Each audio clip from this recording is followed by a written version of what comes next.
ನಾನು ಮೊದಲನೇ ಬಾರಿಗೆ ಈ ರೀತಿಯ ಕಾರ್ಯಕ್ರಮದಲ್ಲಿ ಪಾಲ್ಗೊಳ್ಳೋದ್ರಿಂದ ಏನು ಮಾತನಾಡೋದಂತ ನನಗೆ ಗೊತ್ತಿಲ್ಲ. ಖಂಡಿತವಾಗಿಯೂ ಒಂದು 50ರ ಸಂಭ್ರಮವನ್ನು ನಾನು ತುಂಬ ಸಲ ಹೇಳೋದುಂಟು.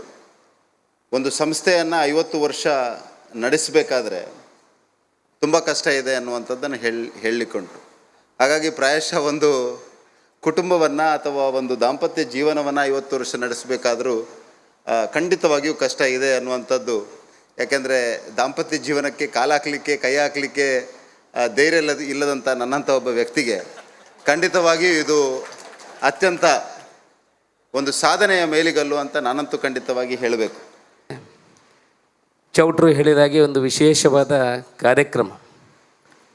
50 ವರ್ಷ ಮದುವೆಯಾಗಿ 50 ವರ್ಷ ಆದವರು ತುಂಬ ದಂಪತಿಗಳು ಇದ್ದಾರೆ, ಯಾರು ಇಲ್ಲ ಅಂತಲ್ಲ.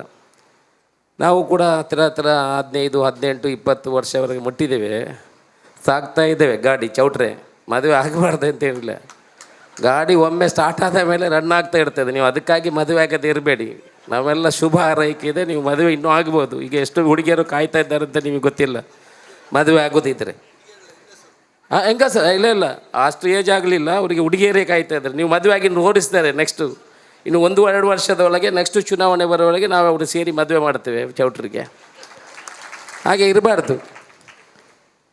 ಒಂಟಿತನದ ಜೀವನ ಸ್ವಲ್ಪ ಸಮಯ ಒಳ್ಳೆಯದೇ ಕಾಣ್ತದೆ, ಆ ನಂತರ ಅದು ಒಳ್ಳೆಯದಾಗ್ತಾ ಹೋಗ್ತದೆ. ಸಂಟಿಕೊಂಡು ಒಂದು ಕೋಣ ಆ ಕಡೆ ಎತ್ತಿದರೆ ಒಂದು ಕೋಣ ಈಗ ಎತ್ಕೊಂಡು ಹೋಗ್ತದೆ ಆ ಕಡೆ. ಅದಕ್ಕೇನು ತೊಂದರೆ ಆಗೋದಿಲ್ಲ.